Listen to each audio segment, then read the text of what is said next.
know you've also talked a lot about when working in local development, the importance of working with local mayors and how they play a huge role.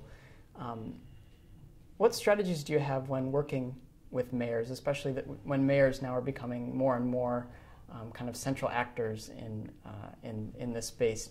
Do you have any strategies that you think about? Yeah, in the former Soviet Union, and it may have been the case in other places, I'm not really as familiar, but mayors rarely did any local economic development. They did basically work that involved services. What we ask them to do is also turn your attention to the economy of your community. And these are communities that could range from 30,000 people to 400,000 people.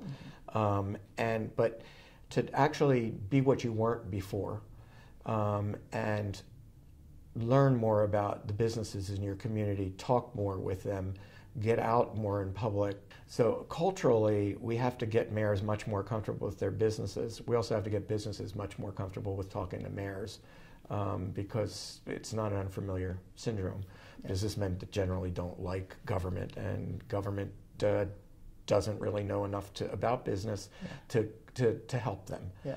I mean, we've seen changes. It all depends on the sophistication of the mayor. A mayor can either make or break an economic development policy because it's his personality, his inspiration, his ability to talk. And if we can convince him to be the kind of guy who can inspire business and get them to trust him, then it works very nicely. When you're working as a development consultant, how do you find the balance between incorporating new ideas, your own ideas or an outside organization's ideas into a community versus creating local ownership of these ideas? It is the ultimate question of development. And when you're working with businesses, they have a motive, which is a profit motive.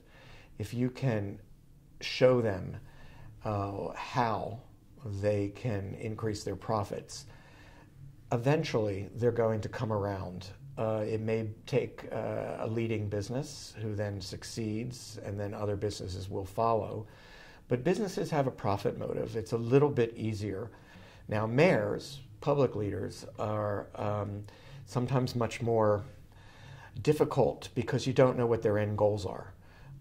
Is their end goal to get votes? Is it to build their tax base?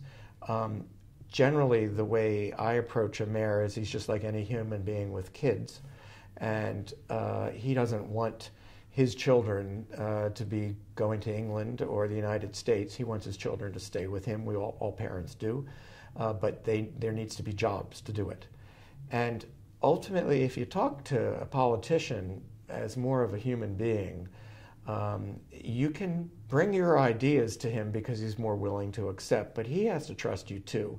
You can't walk in and say, you got to be this and this and this, because that's the way the best practices in the world are.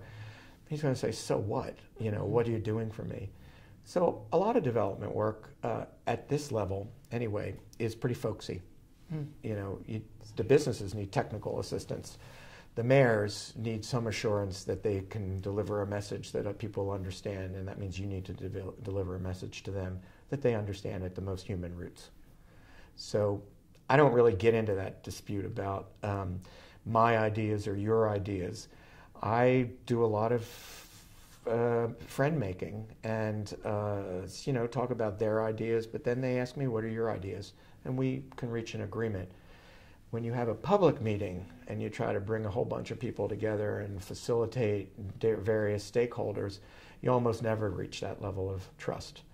And so some of the ideas that come out of those types of environments at least are not going to really assist economic development the way you would like to see it assisted, which is rapidly growing jobs, growing economies.